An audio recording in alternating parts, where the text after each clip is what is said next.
அஸ்ஸலாமு அலைக்கும் வரஹ்மத்துல்லாஹி வபரகாத்துஹு. நபியின் தனி சிறப்பை குறித்து நான் இங்கு பேச வந்துள்ளேன். Muhammad is a most successful leader in the world. உலகத் தலைவர்களில் முழு வெற்றி கொண்ட முழு மனிதராக முகமது நபி தான் என காரல் மார்க்கஸ் என்னும் அறிஞன் புகழாரம் சூட்டினார்.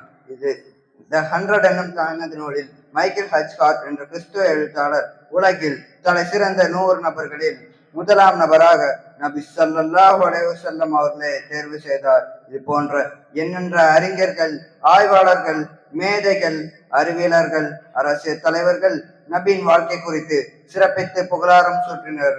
உலகில் வேறு எந்த தலைவருக்கும் இல்லாத ஒரு தனி சிறப்பு. நபி அவர்களை பற்றி பதிவு செய்யப்படுகிற எந்த ஒரு செய்தியாக இருந்தாலும் அது தர பரிசோதனைக்கு உட்பட்டுப்படுவதும் அதை சொன்னவரின் வாழ்க்கை அலசி ஆராயப்படுவதும் உலகில் வேறு எந்த தலைவரின் வரலாற்றை பதிவு செய்யும் போது இந்த விதி பின்பற்றப்படுதலை என்பதும் மாத்திரமல்ல, நபியின் வாழ்க்கையை யாரெல்லாம் பதிவு செய்தார்களோ அவர்களது வாழ்க்கையும் பாதுகாக்கப்பட்டுள்ளது. இது மற்றுமாறு தனி சிறப்பு. சுபஹானல்லாஹ். அந்த நபியை வழி நடப்போம், இறை அருளை பெறுவோம். அஸ்ஸலாமு அலைக்கும்.